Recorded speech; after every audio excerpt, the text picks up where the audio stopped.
Well, the provincial government says British Columbia is the best place on earth, but for many of BC's youngest citizens, it is anything but. The children of British Columbia are among the poorest and most vulnerable anywhere in Canada. And all too often, their poverty is killing them.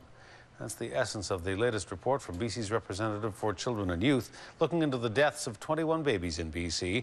A significant number of those children were of First Nations descent, and the number of them came from the Mid-Island region.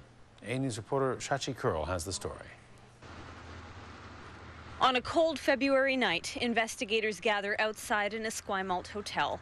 A baby with no home, no crib of its own has died here.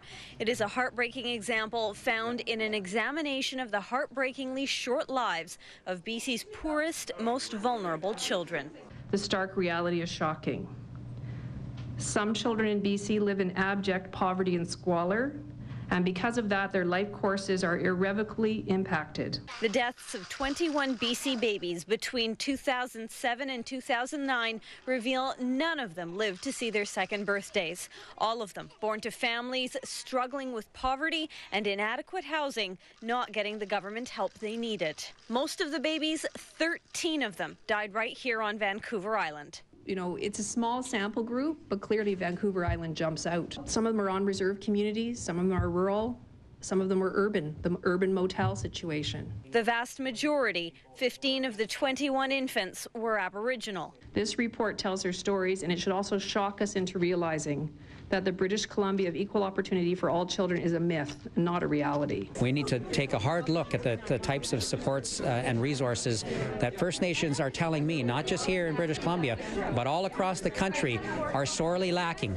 Terpel Lafond put it far plainer, calling out Premier Gordon Campbell for presiding over a decade where BC's child poverty rates were the worst in Canada. I know I've made the call before, and very little progress has happened. But Campbell's days in this job are numbered. Terpel Lafond says new leadership hopefuls must get their acts together on child poverty. Any person who is putting their hat forward to be a leader of any party in this province needs to have a well-formulated position on this issue, because it's with us. From Christy Clark, the Liberal leadership candidate who once ran the Children's Ministry for Gordon Campbell, this. Absolutely.